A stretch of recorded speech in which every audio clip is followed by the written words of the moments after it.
One last time, I have to see this ground. It's beautiful now, as if nothing had happened here. Soon they will tear down the main house, and then nothing will be left. Nothing. Except what I remember. I grew up in the town nearby, where my father was the mayor, and where this house stood, waiting for me. It was built by Wilfred Butler. We had never seen him, and he never lived at home. Until the day before Christmas in 1950, he finally did come back. For the last time.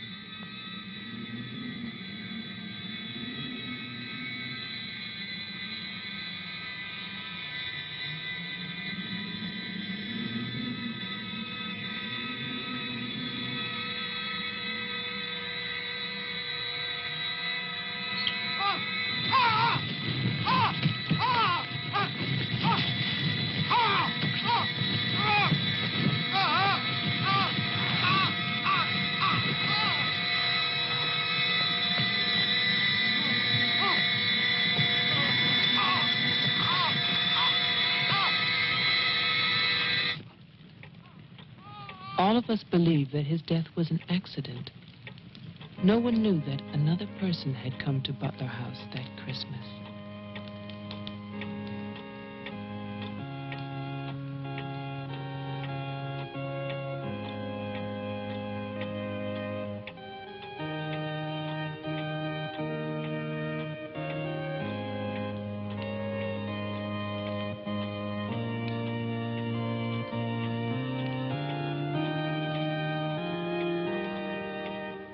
As Deputy Coroner of the County of Arlington, State of Massachusetts, I hereby find, upon evidence of an autopsy conducted by the medical examiner of this county, that the deceased, Wilfred Butler, died as a result of burns inflicted accidentally upon himself on his own premises during the afternoon of December 24th, 1950. No further inquiry shall be held over the body of the deceased, and this inquest is officially closed. All is calm, all is bright, round yon virgin mother and child.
After the coroner's inquest, on New Year's Day, they buried Wilfred Butler.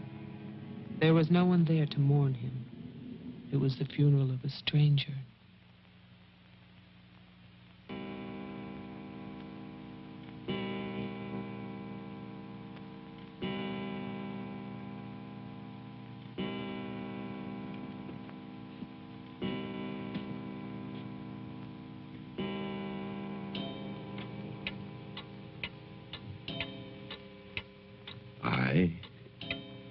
Wilfred Butler, being of sound mind and body,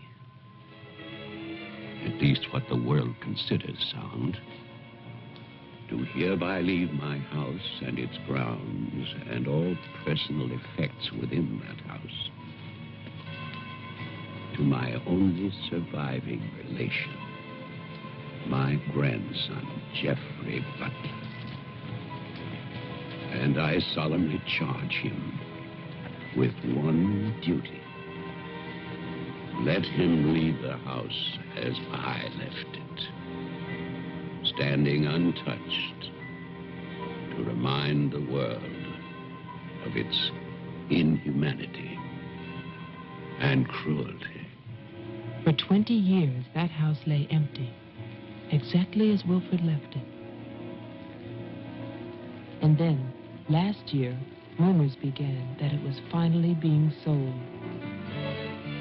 The newspaper story traveled through the county to a state hospital for the criminally insane.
The man who came to sell the house had never seen it. He was a lawyer from the city, just doing a job and enjoying it.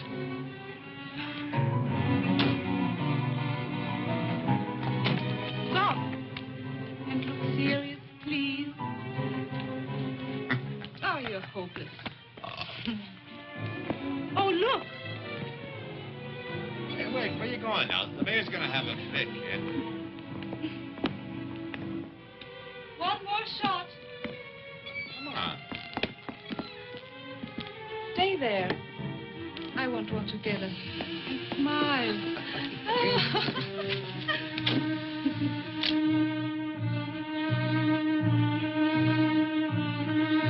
For all the news as it happens, stay tuned to WLIX, your voice of the Northeast.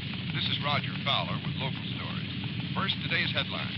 A warehouse fire still rages in Elizabeth. Police suspect arson. That escaped inmate at Margaretville State Hospital still at large, still hunted by state police. And over in Roxbury, the city passes a controversial housing code.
Well, didn't I tell you?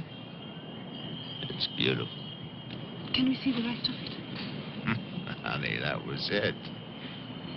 I think the mayor's waiting for me. My love is such an important man.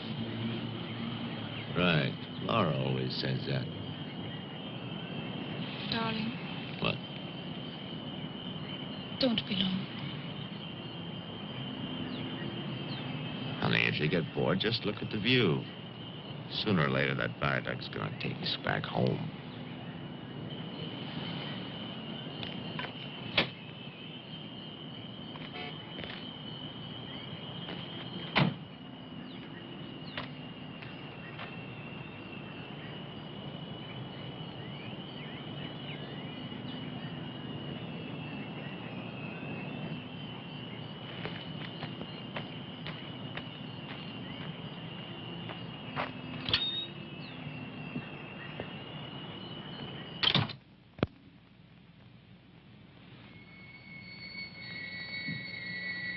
Mr. Carter. Mr. Mayor.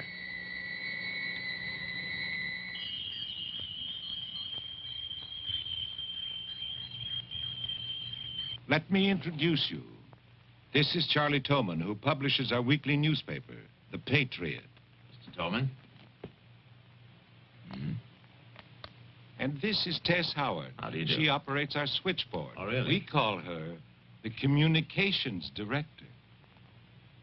And this is Bill Mason, Mason? our sheriff.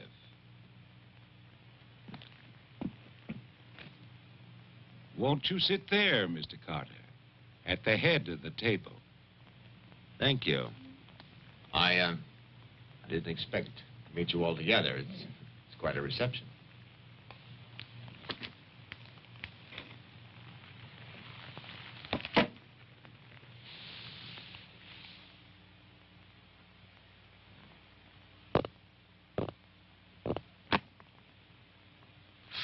All right, let's begin.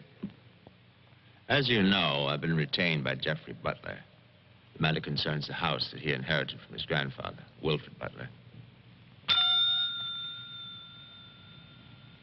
Go on, Mr. Carter. I believe that you offered to buy the house for my client. Offered. We begged him. We wrote letters and That's we... enough, Tess. Well, it's true. Trouble. There's always trouble. I can sympathize. I spent the last 20 years and more driving people away from there.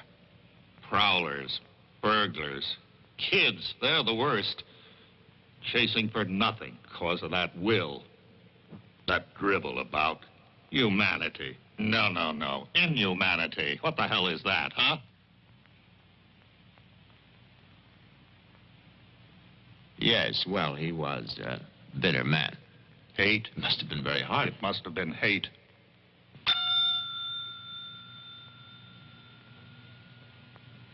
That man hated. Well, some people are like that.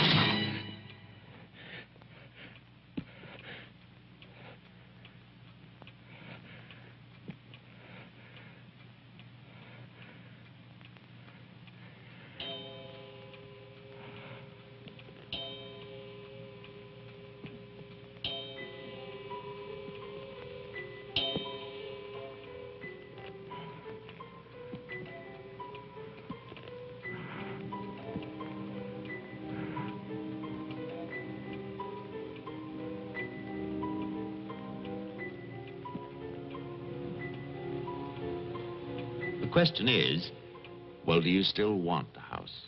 Are you offering it to us, Mr. Carter? Exactly.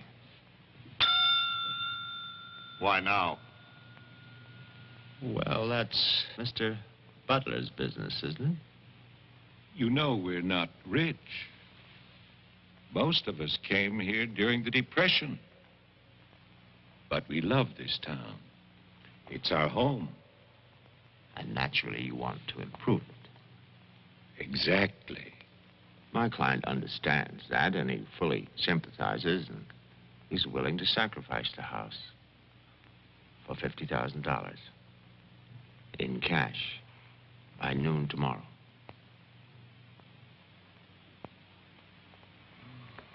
That's an awful lot of cash. It's also an awfully good bargain. You could go to Wilton. You could go now to the bank. Am I clearly understood? All that cash. Perfect. I'll wait for your answer till tomorrow. You're spending the night here? Yes, May I ask where? at the Butler House. We could put you up at the motel as our guest. No, the house is fine. The Paradise Motel. That's very kind of you, but I'm meeting Mr. Butler about some personal items.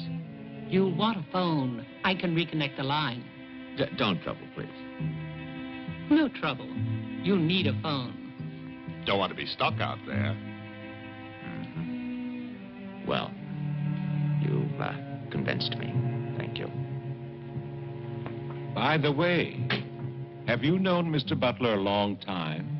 No, I've never met him. He called me and asked me if I'd handle this for him. I said yes. He had the key delivered to my office. Mr. Mayor, Sheriff, Mr. Tolman, Miss Howard, see you all tomorrow.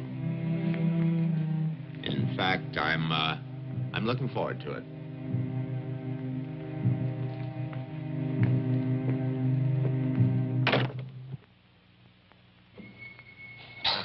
Slick, really slick. He's a big lawyer, Bill. You've got to expect that. Don't tell me about lawyers. Oh, you see the way he looked at us? You see his clothes? He's doing his job. Just don't tell me about lawyers. You know what I'd like to see? Two of them like that one talking to each other. Neither one of them would know what to believe. I love you, too. Honey, when I get home, I'm going to have a nice surprise for you. Oh, no, I can't tell you what it is now. It wouldn't be a surprise, now would it? No, I can't come home now, but it'll be very soon. Very soon. Honey, of course I miss you. Yes, I miss Mommy, too. Laura, how are you, kid?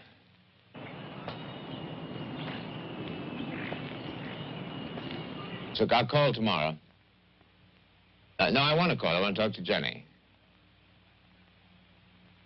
Yeah, well, as a matter of fact, I'm having a fine time. Well, same to you, darling. What do you mean, hostile?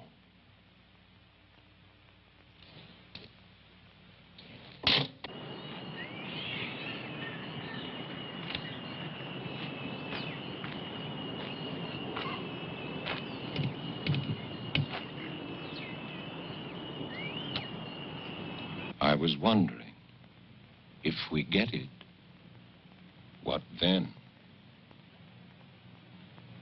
Tear it down. Okay. I'd better get going. Do me a favor, Tess. Call Diane, tell her I'm to Wilton, and I'll be back late.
It's fantastic, isn't it? Yeah.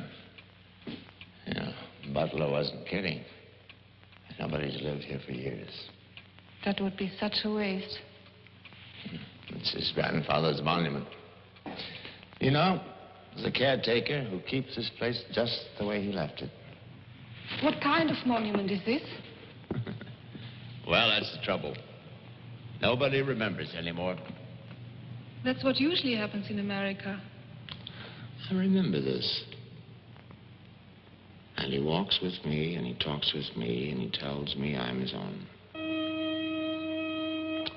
And he walks with me, and he talks with me, and he tells me I am his own. And the joy we share as we tarry there. You're not serious. I used to hear that at funerals. At funerals? When I was a kid in Chipley, Georgia. There's also Chipley, Florida. But they've both been subsequently eradicated from the map. None other has ever known.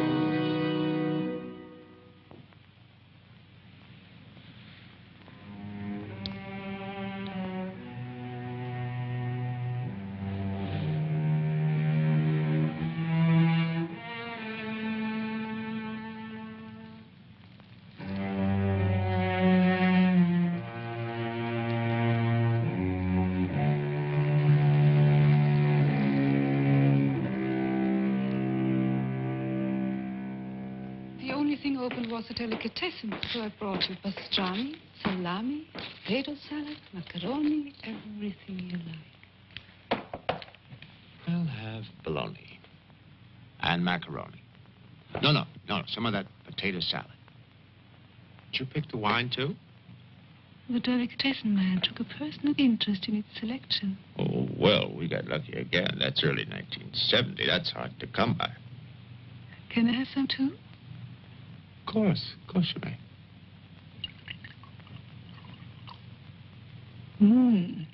Thank you.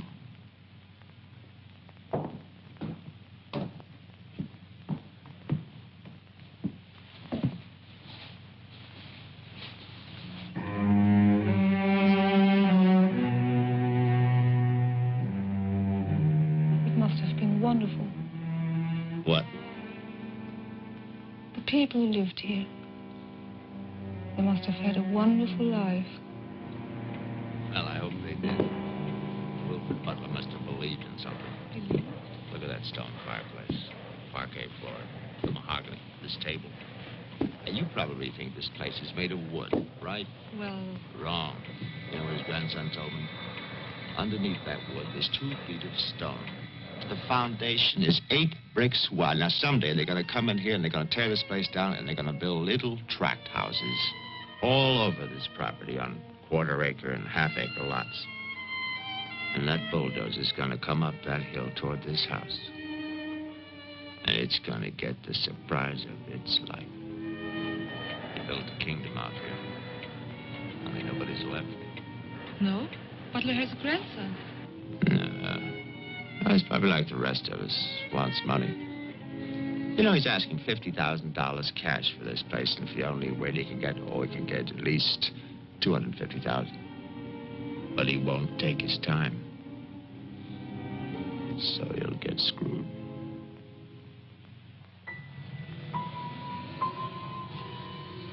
Do you want to go upstairs now?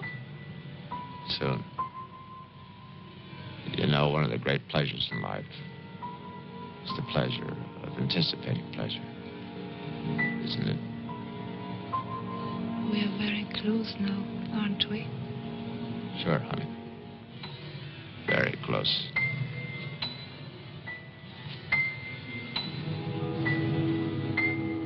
I don't see any beds yet. Keep looking, honey. Butler said the place was furnished.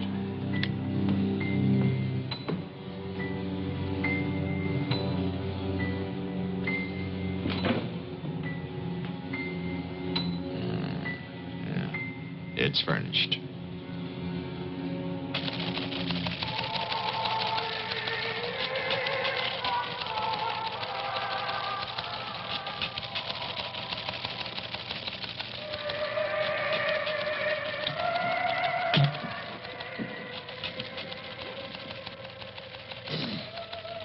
anything doing? No, sir. But look at this. More football, huh? Look how they smeared that quarterback. Look at his arm. Got no time now. No test. How about that telephone up at the Butler house? Is it working? Well, try it now. I'll wait.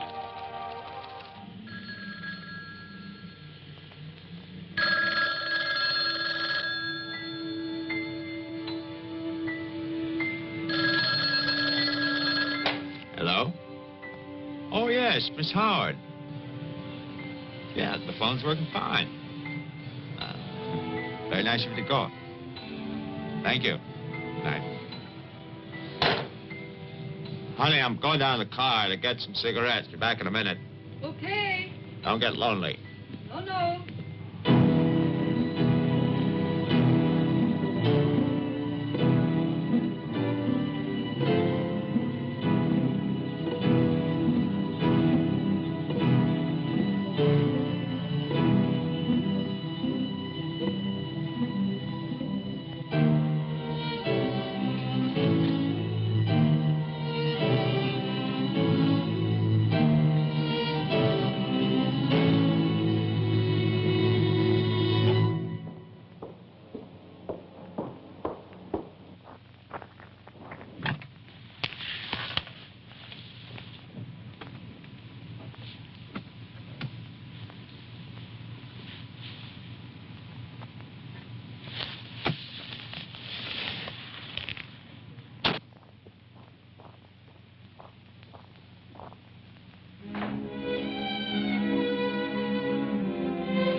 Did you get your cigarettes? Yes, I did.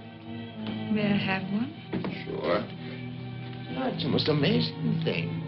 These cigarettes come in these very small packages these days. Oh, that's for me? Mm-hmm. Can I open it? Oh, no. Our Christmas is day after tomorrow. Is that an order? Yes, ma'am, that's an order.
Bill, someone's calling from Butler House. Okay, put him on. Go ahead now. Mr. Carter? I'm not Carter. Who is this? The owner. Butler. I'm worried, Sheriff. Carter's not here. Speak up, I can't hear you. I can't. I'm sick. Can you come here? What is it? What's wrong? His car's here, but he's gone. Won't you come? Okay. Now, you stay put in that house. I'll wait for you. Please, hurry. I'm afraid. Now, take it easy. I'm coming.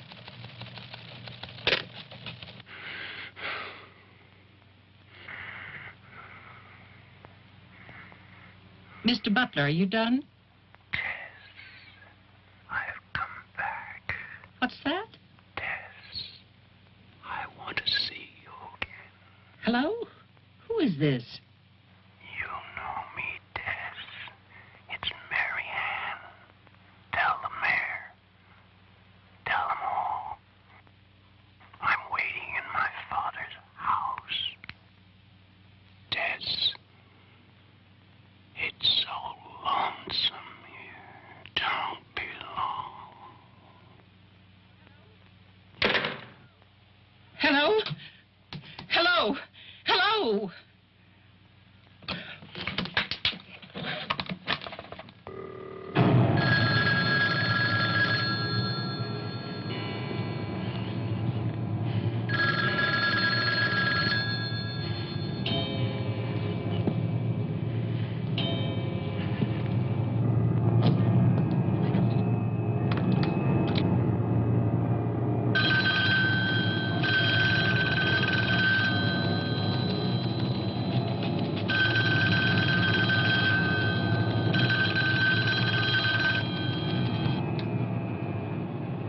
Oh, my God, where is everybody?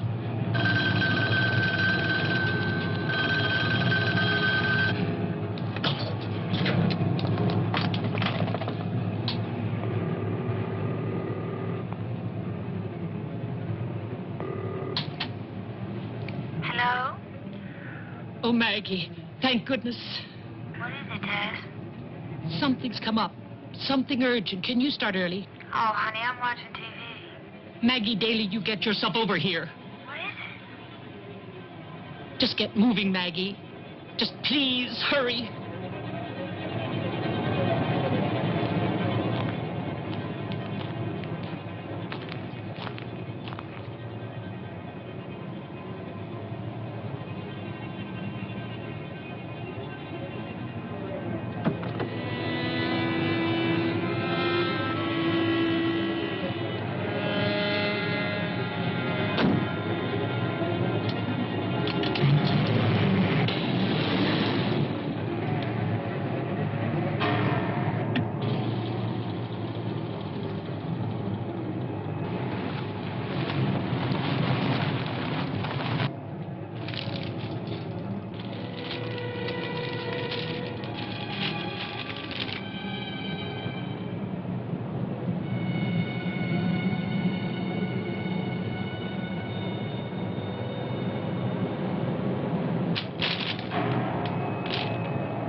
Come in.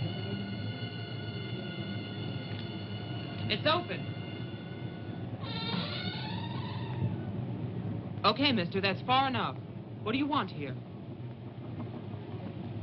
Mayor, Try again. My father's not home. And don't move. you want me to put my hands up? No. Just stay there. What are you staring at? I seem to remember you from the road. That's why I'm holding a gun. You scare me. That makes sense. Thanks. Does everybody carry one here? You can ask the sheriff when he gets here. I'll call him. I'm sorry to disappoint you, but the sheriff's office is empty. How do you know? I was just there. Who are you? Jeffrey Butler. Oh, you're the one who's selling the house. Yes. Have you any ID? Come on. Don't laugh at me. I want your ID. Some maniac escaped from Margaretville.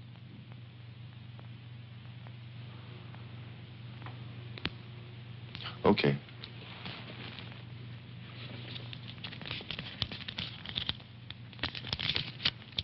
Put it on the table.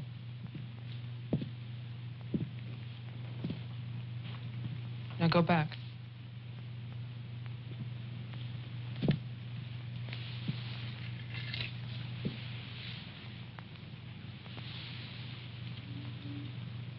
California license. Lucky you. Would you like to see my maniac card from the asylum? They give you one when you escape. There's a big scarlet M on it so people won't get confused. Okay. Look, I'm sorry about the gun. My father's in Wilton getting your money. All I want to do is to get into my house. The sheriff's deputy might have a key. He's about the only one I know of. Well, where is he? You go down the road about 1.5 miles till you come to a white house with a white fence, and then you can't miss it. Thanks. That's okay. Merry Christmas. Same to you.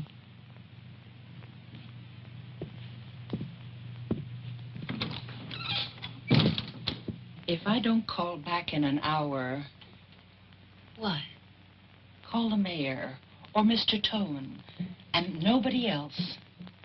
Promise me you'll do that. Well, sure. Mark it down, honey, so you'll have it. Sheriff at 301. I'm heading west on Route 5 to Butler House. You'll hear from me.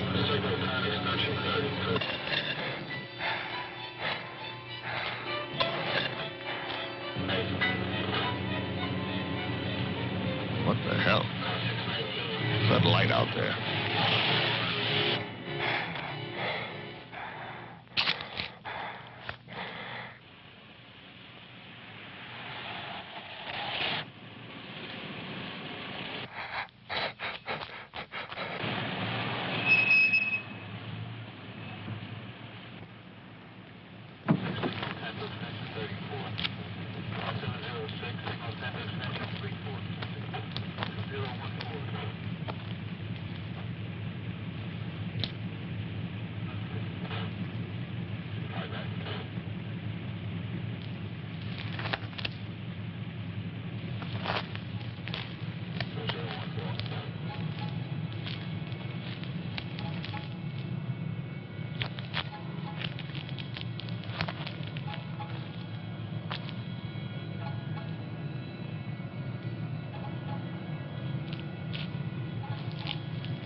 Hi.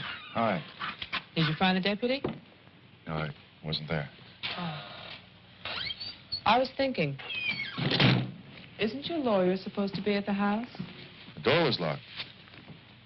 His car was there, so I borrowed it. You mean you stole a car? Yeah. Keeping it warm. What if he needs it? Let him find me. Who's coming to dinner? Oh, Daddy. We always have dinner every Thursday.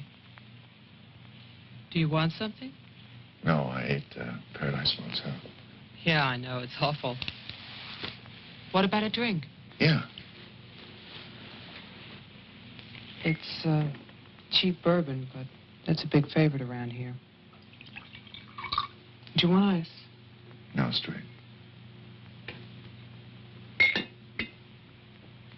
You look tired. I am tired. Well, here's to a fast dollar. Cheers.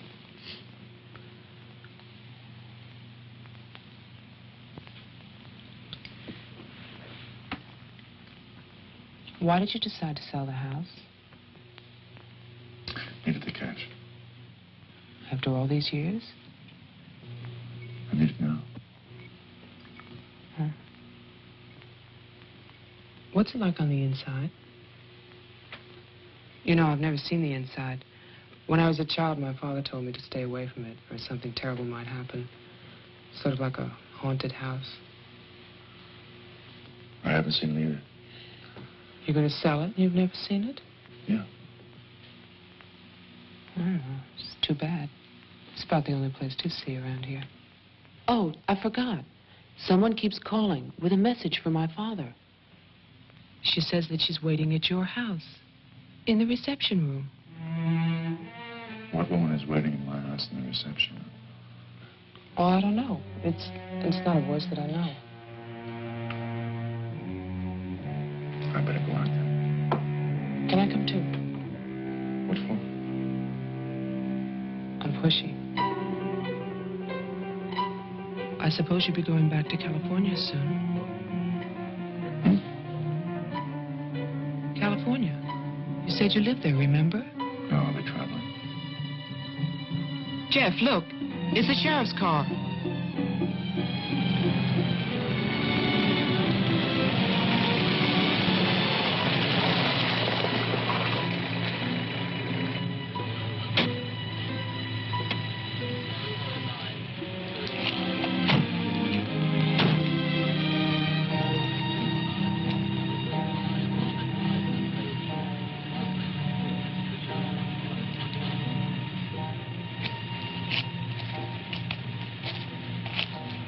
There's a light.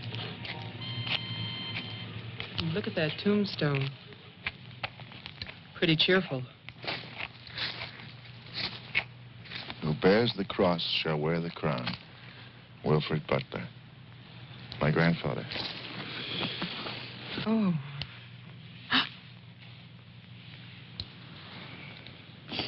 Someone left their sunglasses in the snow. They're the sheriff's. My lawyer's missing. So is the sheriff. You get strange phone calls. And now someone's fascinated by my grandfather's grave. Let's get out of here. You still want to go to my house? Yes. But I don't want to go alone. Listen. I'm not nervous. Well, of course you're not. Oh, it's the cold. I'm shaking from it. Let's get out of here. Okay. We'll get help in town. It's 10 minutes drive.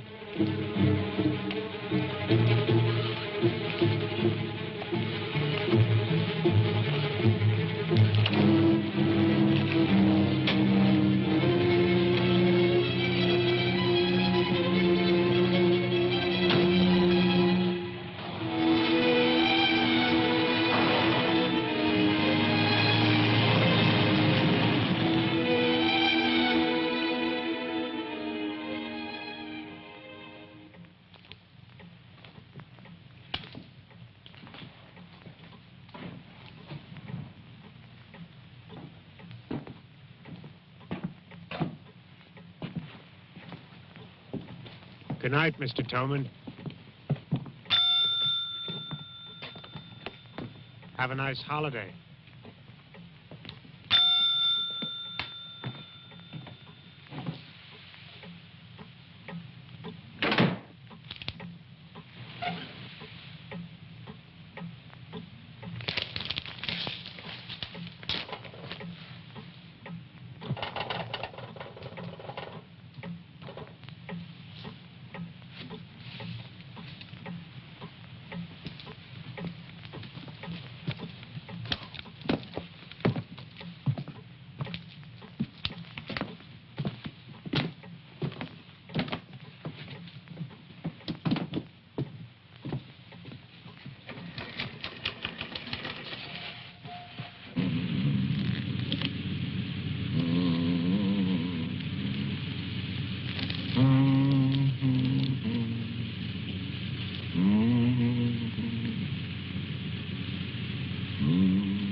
deputy's not here, but Tolman is.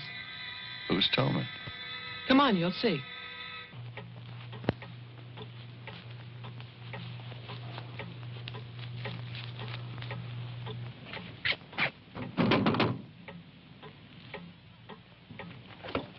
Mr. Tolman, wait. No, please, I have to talk to you. I'm sorry. This is Jeffrey Butler. He's the one who's selling the house. He can't get inside the place. And my father's gone to Wilton. So we wondered...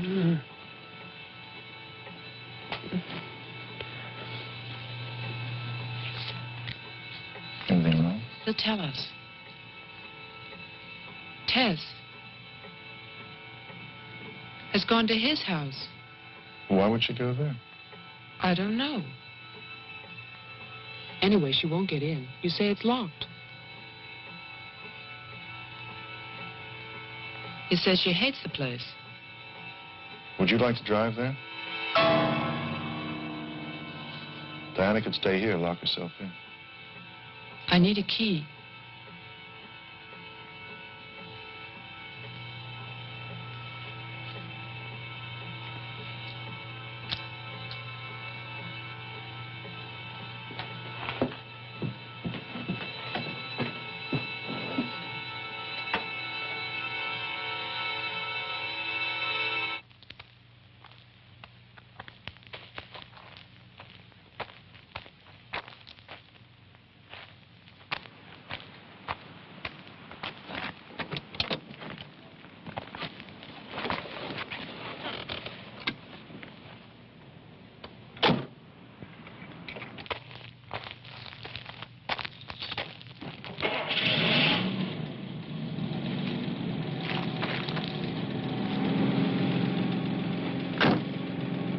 Oh, man, this isn't my house.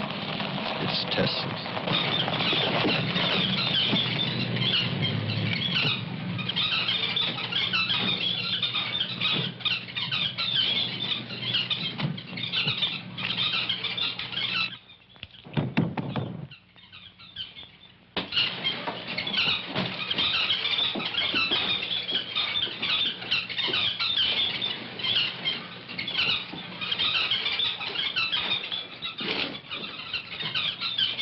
Well, Tess isn't here. Are you satisfied?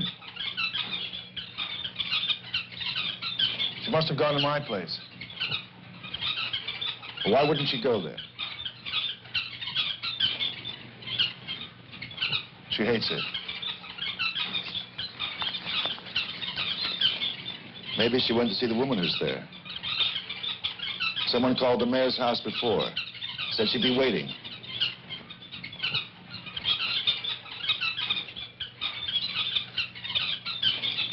What is it?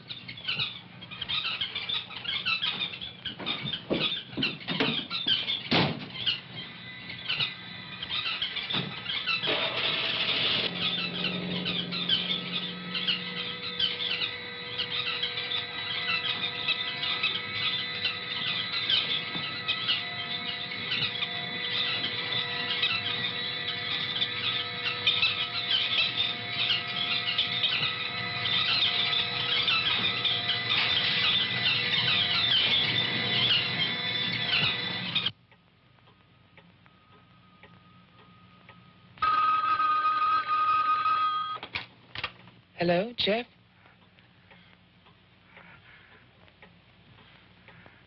Hello?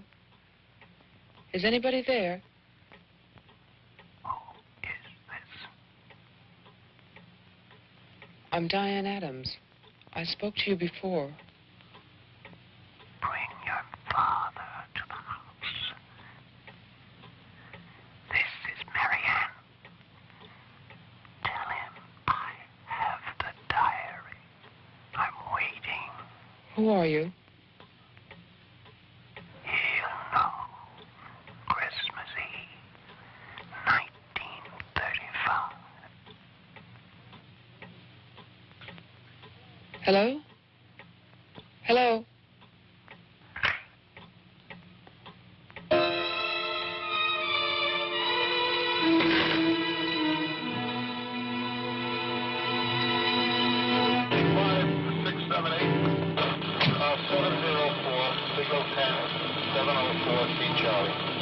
704, signal 10, 704, Steve Charlie.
Sheriff, I saw your car.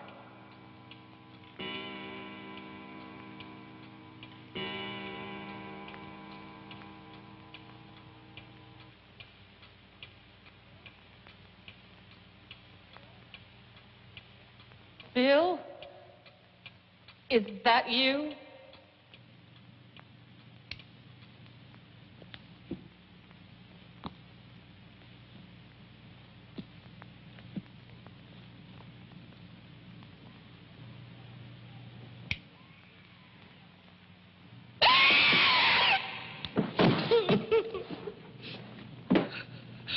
Tess, you can't see me, but I can see you.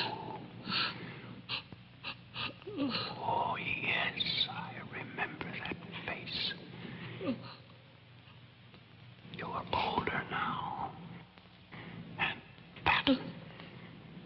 But still, Tess. And you're frightened, aren't you? Don't be afraid. I want to help you. Take my hand. Take it, Tess.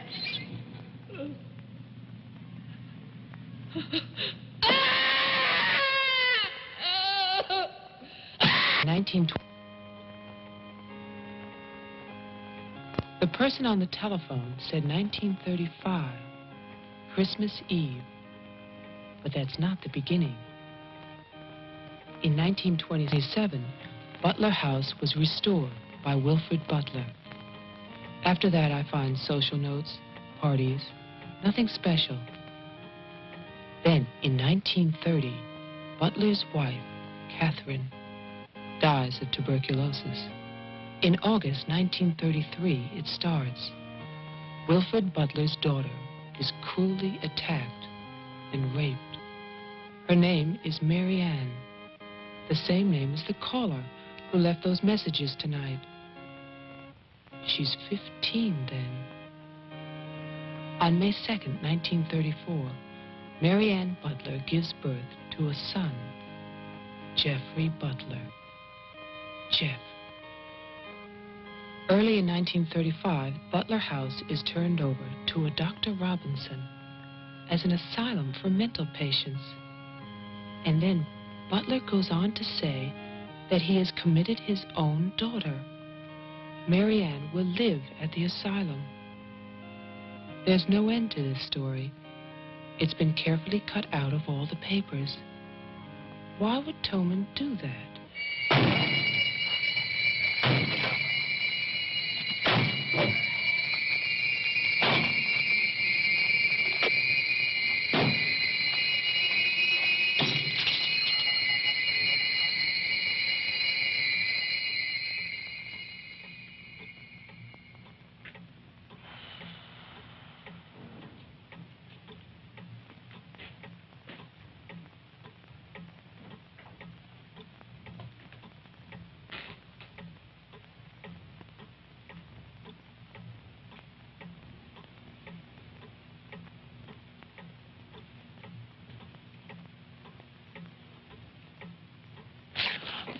scared me. Oh, what happened? What happened is, Tess has 40 bird cages. Tolman is hysterical. Everybody's in my house but me. It's cold outside, and you forgot to lock the door. Joe, how old are you? How old am I? You mean, how many years have I lived? No. There's a lot in the paper about your family. I don't want to talk about my family. Wait a minute. There's a woman calling, and she says her name is Mary Ann. That was your mother's name, wasn't it? My mother died in childbirth. That's when I started traveling. It's not what the papers say. What's your point? I just thought that you should read something for your own good. Nothing you could tell me about my past or future would be for my own good.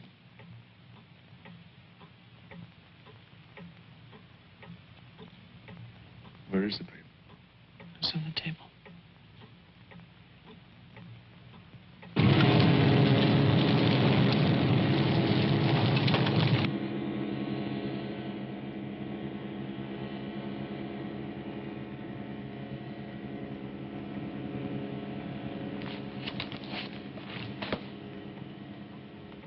It's so stupid to lie.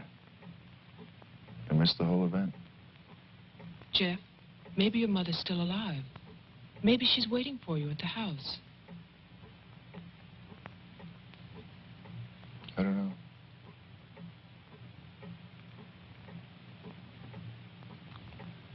Come on. No more side trips. Let's go out there.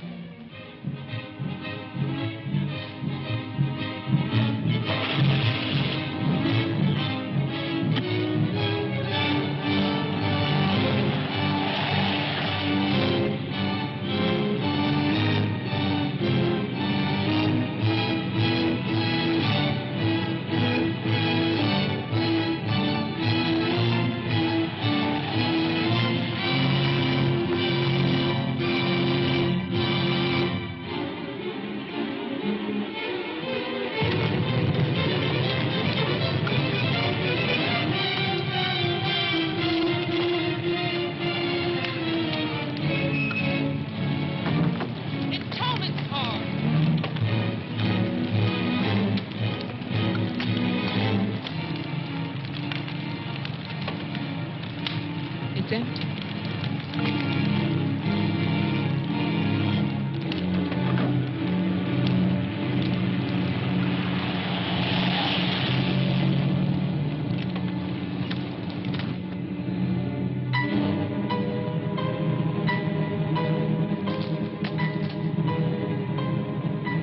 Jeff, look!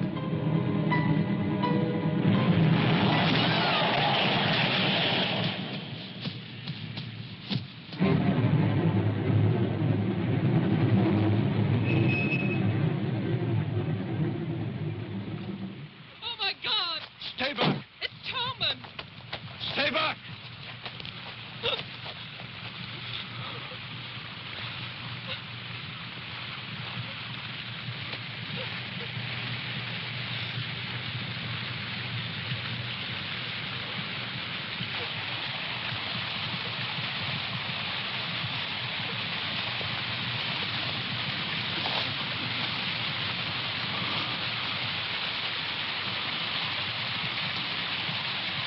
She's dead.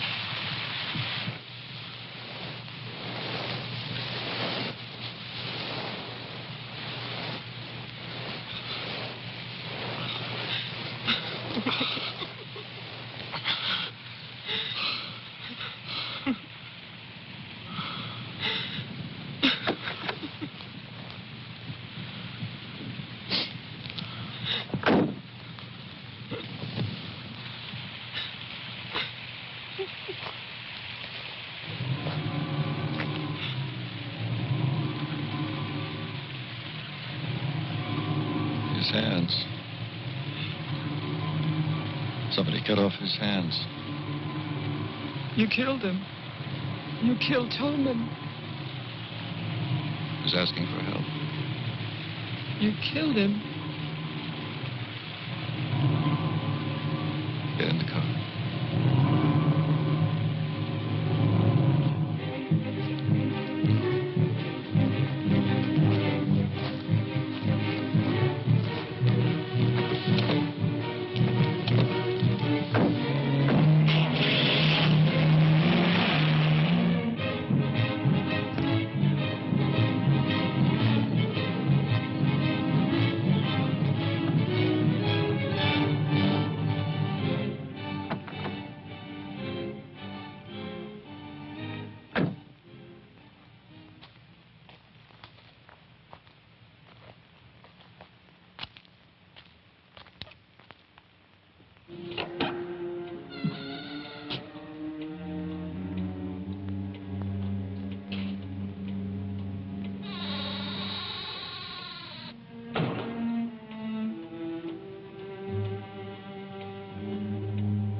Butler House.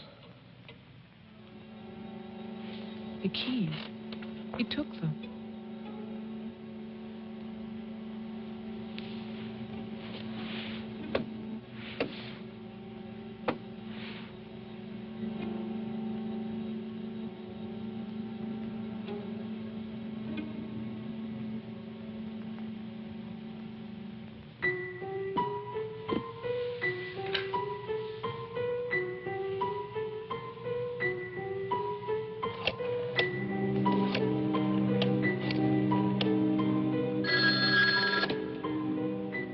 Hello? Hello, Mr. Mayor. Yes, what? This is Marianne Butler. I'm calling from my house. Won't you come over here, Mr. Mayor? We're having a reunion. Everyone's here, even your daughter.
I write this knowing that no one shall ever see it. Not my beloved daughter, or even my grandson, Jeffrey.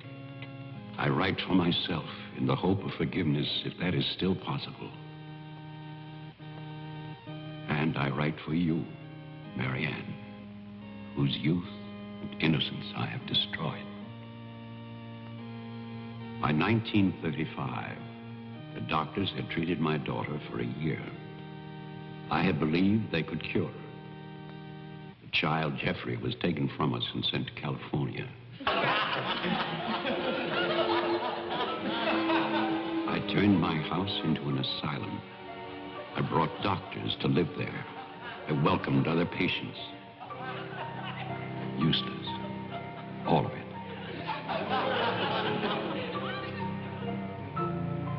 I remembered what she had been. There was never a lovelier, happier child.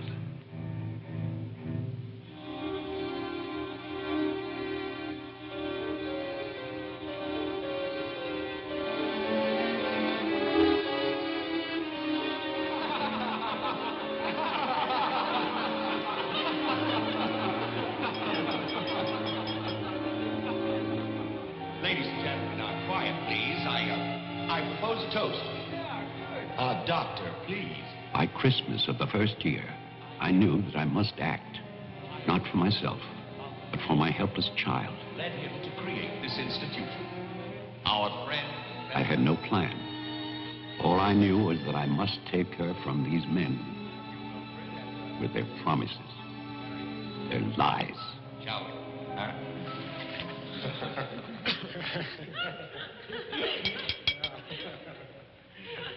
For he's a jolly good fellow, for he's a jolly good fellow, for he's a jolly good fellow, which nobody can deny, which nobody can deny, which nobody can deny, for he's a jolly good fellow, which nobody can deny. I knew that they would gorge themselves into a stupor that afternoon. It was their celebration. I expected no less. Since they had come into my house, they had acted as if they owned it. They had behaved like poor relations, half guilty, but finally unable to control their appetites.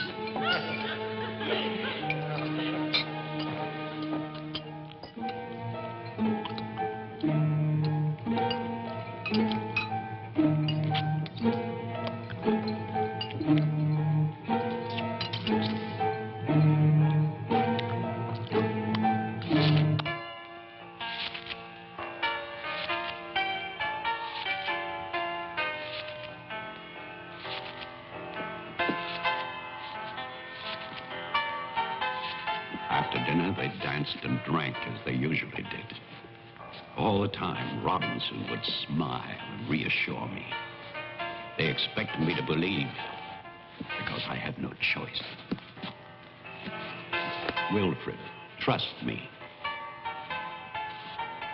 He really believed Marianne would be well. He saw a light. There is a light at the end of a long tunnel. Believe me. There is a light at the end of a long tunnel.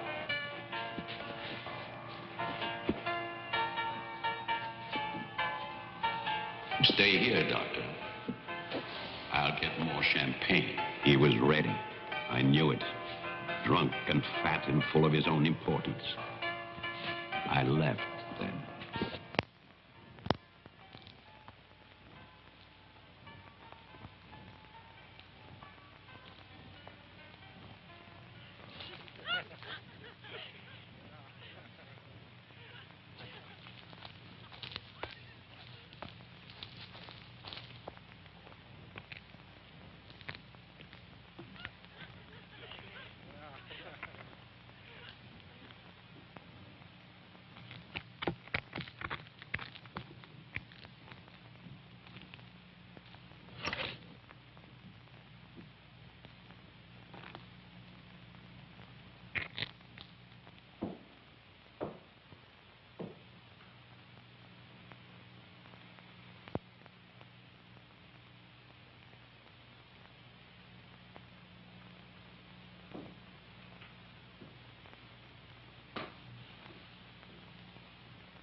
My cruelty to Marianne was inhuman.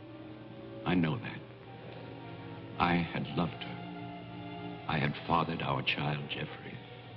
I had brought her to this. But I swear that on that afternoon, all I wanted was to save my child.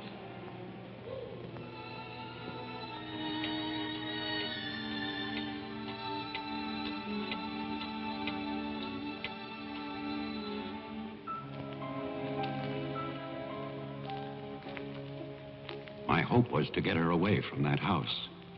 But also, I wanted to set free those other wretches who had so long been abused by the doctors.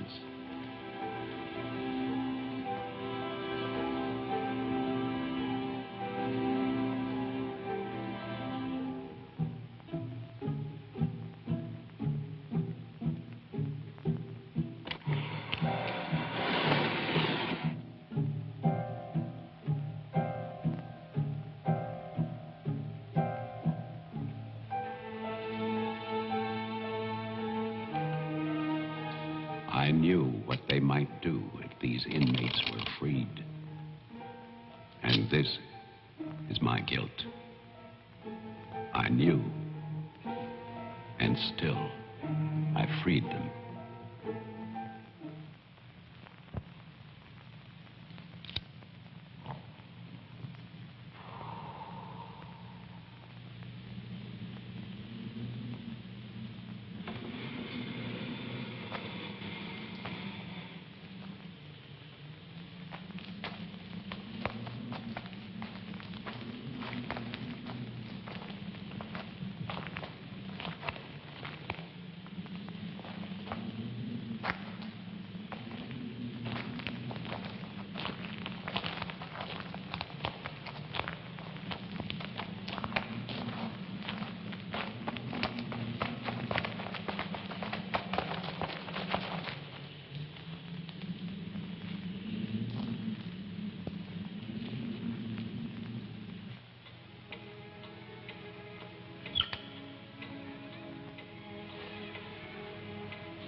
After the inmates started for the house, I went to get our car to take Marianne away.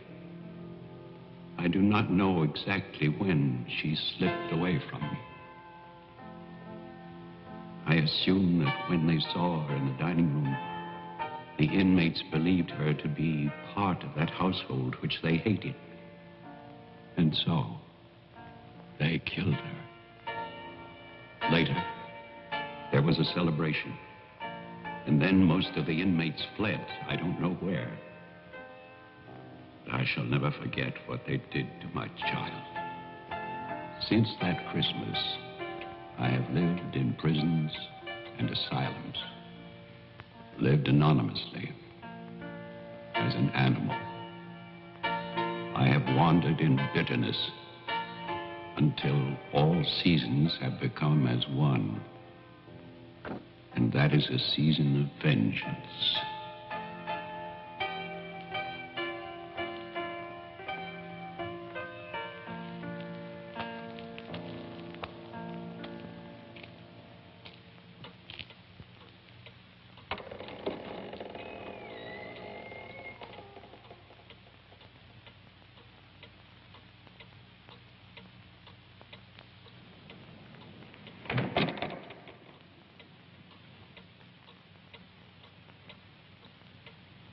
Jeff.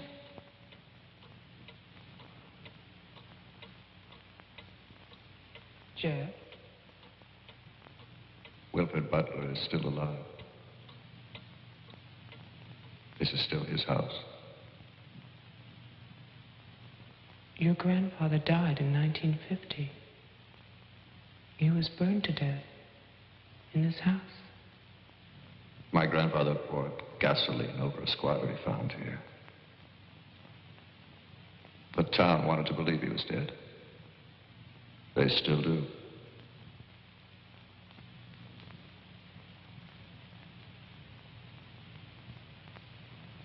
This house was an asylum. There was a massacre by the inmates. Tess, Tolman, the sheriff. Your father. No. All inmates. They killed my mother in this room.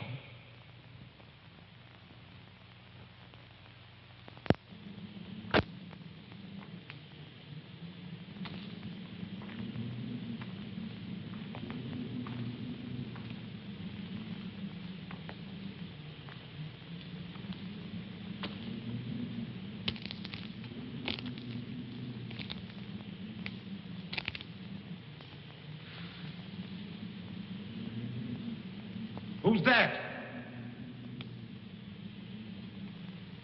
Who's there?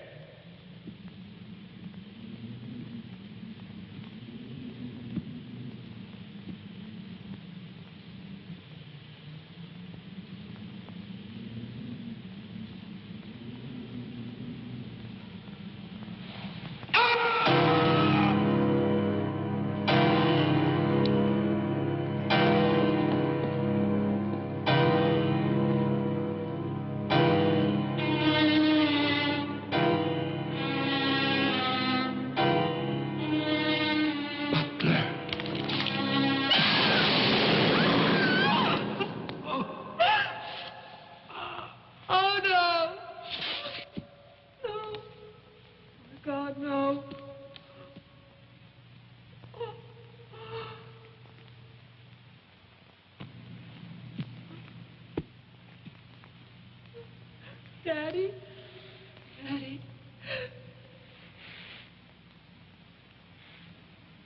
Diane? Jeff? Jeff? No. No. Jeff, why? Why? Sorry. Marianne.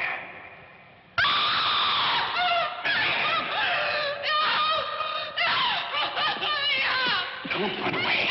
No, I'm your father. Don't be afraid. I won't hurt you. Please. It's all right.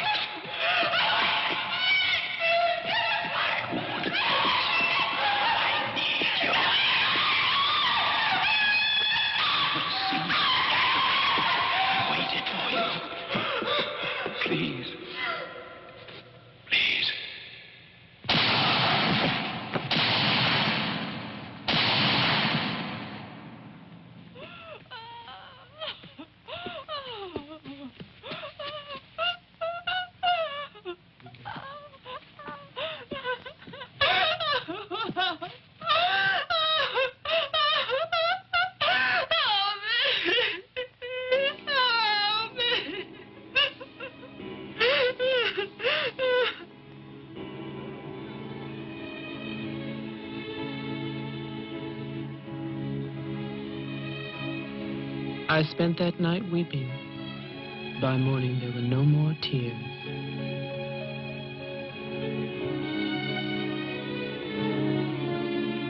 I know that my father and Jeffrey both thought they were shooting at killers, but they were simply the last victims in that house of victims.